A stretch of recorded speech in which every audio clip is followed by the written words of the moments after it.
ഇവിടെയല്ലേ ഇരിക്കുന്നത് മാത്രം അത് എടുത്തു. അതെന്റെ കുറ്റമല്ല, എനിക്ക് ട്രീറ്റ്മെന്റ് ചെയ്യും.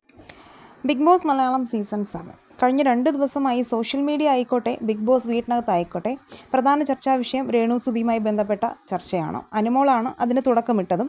രേണുവിന് വൃത്തിയില്ല തുടങ്ങിയ കാര്യങ്ങളാണ് പബ്ലിക്കായി പറഞ്ഞത്. അനുമോൾ തിരഞ്ഞെടുത്ത വൃത്തിയില്ലാത്ത ആൾ രേണു സുധിയാണ്. കാര്യകാരണങ്ങളും അനുമോൾ പറയുന്നുണ്ട്. ഇത് ബിഗ് ബോസ് ആണ്. അവിടെ രേണുവിൻ്റെ തലയിലെ പേനും ചൊറിച്ചിലും പലരും പറഞ്ഞ് കേട്ടിട്ടുണ്ട്. എല്ലാം പബ്ലിക്കായി തന്നെയാണ്. ഇത് ബിഗ് ബോസ് ആയതുകൊണ്ട് തന്നെ ബാത്റൂം ഒഴികെ എല്ലായിടവും പബ്ലിക്കാകും. എല്ലായിടവും ക്യാമറയുണ്ട്. സ്വകാര്യത എന്ന പോയിൻ്റ് ഇല്ല. രേണുവിനെ മാറ്റി നിർത്തി പറഞ്ഞാലും പബ്ലിക് തന്നെയാണ്. ശരിക്കും പറഞ്ഞാൽ ബിഗ് ബോസ് ലൈവ് ആയാലും ഷോ ആയാലും അത് എഡിറ്റഡ് ആണ്.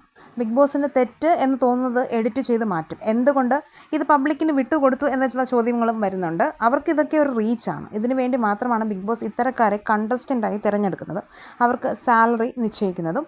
ബിഗ് ബോസ് ഇത്തരം ഒരു ടാസ്ക് ഈ വീട്ടിൽ ഹൈജീൻ ഇല്ലാത്തതാര്, ഹൈജീൻ ആയിട്ടുള്ളതാര് കൊടുക്കുന്നത് തന്നെ ഇതൊക്കെ പുറത്തു വരാനാണ്. വിജയിക്കണമെങ്കിൽ കാരണസഹിതം ഉത്തരം പറയേണ്ടിയും വരും.